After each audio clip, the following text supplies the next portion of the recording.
Let's start in Colorado. Former President Trump's legal team officially has petitioned the Supreme Court to overturn last month's Colorado Supreme Court ruling that Trump engaged in an insurrection on January 6 and therefore is barred from the state primary ballot by the 14th Amendment. The Colorado Republican Party already had appealed the decision, and because of a stay on the ruling, Trump's name will appear on the ballot until the U.S. Supreme Court takes action.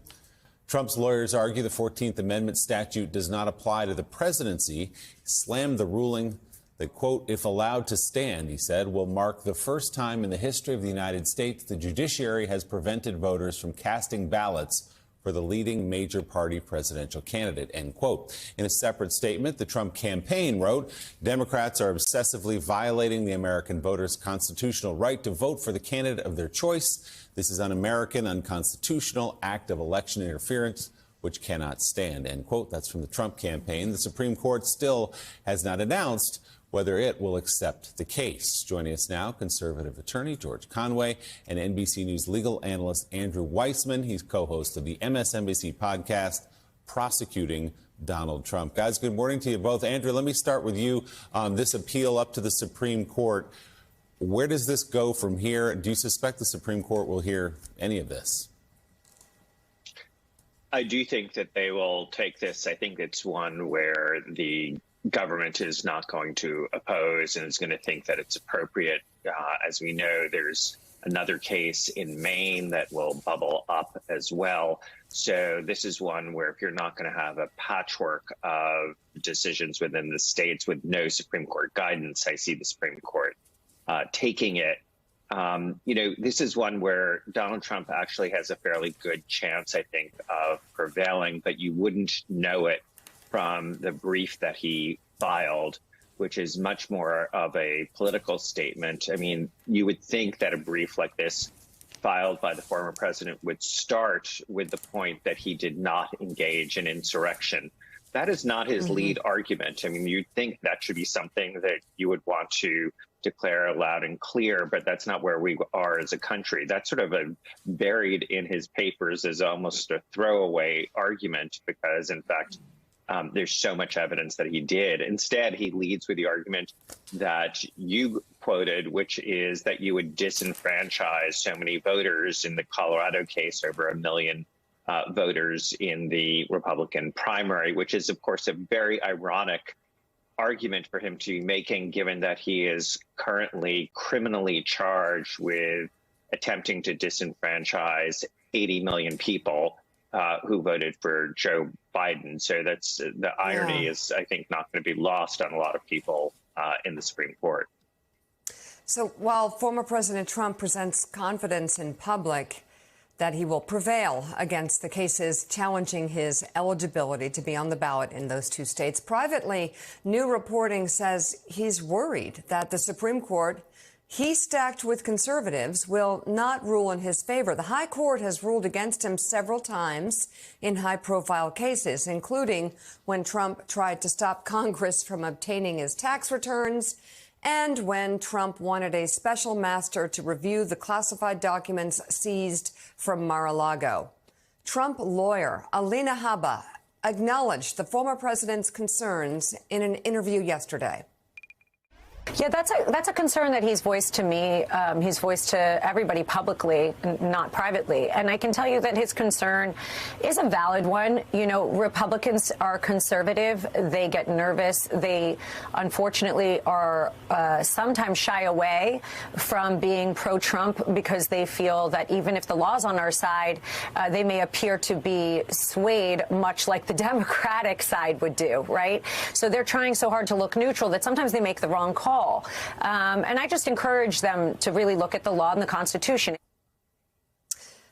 George Conway, so let's, from former President Trump's point of view, what is worrying about this? To Andrew Weissmann's point, his lead argument is more of a campaign, campaign slogan that he's used for anything that comes his way that he doesn't like.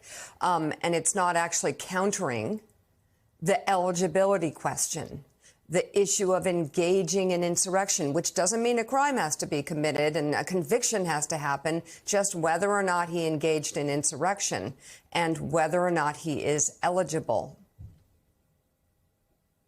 Yeah, I mean, this is a bizarre document, and I think it reflects the weakness of Trump's position, actually. And let me explain why. If you took a seminar on appellate advocacy, the first thing they tell you is you have to focus an appellate court at any level on the 2 or 3, and sometimes 4 will be pushing it, key issues, the ones that you think are the weak spots in the decision that you're challenging. And that's on steroids when you go up to the Supreme Court of the United States and file a petition for a writ of certiorari. Because there, the Supreme Court doesn't take whole cases. It's not like 1803 Marbury versus Madison, where Chief Justice Marshall can look at everything in the case.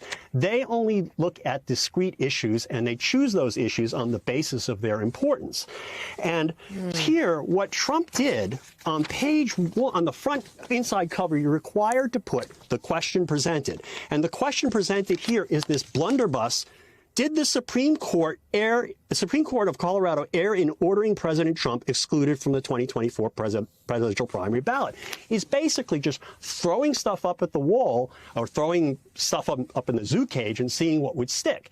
And so what this reflects, I think, is 3 things, the third of which is the most important. The first is, I don't know that he has real appellate advocates here of the sort that, if I were a former president and a billionaire, I would want to have. I mean, Mark Meadows the other day hired one of the best advocates ever to appear before the Supreme Court, Paul Clement, who was a former Solicitor General in the Bush administration. Trump can't do that because people don't want to work for him. The second is, I think this question reflects, the channeling Trump's narcissism. Oh, poor me, I was screwed by many which ways. And then the third reason, though, I think, is the fundamental weakness of his position. The 5th point in this brief, point 5, Roman numeral 5, is he didn't engage in insurrection. It's not number 1. And the reason is, it's because his arguments are very, very weak. If you look at the question in terms of should President Trump be removed from the ballot, it's kind of a shocking notion to those of us who hadn't lived until now in an era where public officials engage in insurrection. But it was familiar to the people who enacted the 14th Amendment. And when you go through the issues one by one, and the way lawyers are supposed to, his case looks terrible.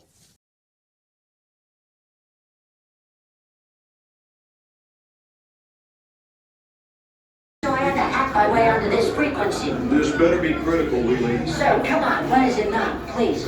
Okay, couple of things. I wanted low on the double. I was thinking about taking a couple of months sick leave, maybe starting today. And oh yeah, I intercepted a transmission from Megatron. Then send it through. Yes, sir, right away, sir. And so I'll assume that we're going on the other stuff. This is your last warning, insects. Relinquish what remains of the Allspark. So who's the insect? You? What? Who's the insect? Protect you. They were defeated on our world, and we will defeat them here. Ambush was just a diversion. Security teams, bring up. Rabbit, she's already inside. Deeds! Give me an update on that reserve. Boss readiness. What was his name? What was it? Evac, sir. Right, evac.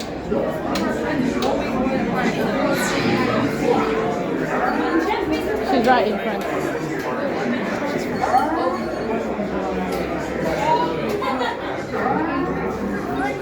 We are facing a heavy, sustained attack. They appear to be after the Allspark craft. General Marshall! General!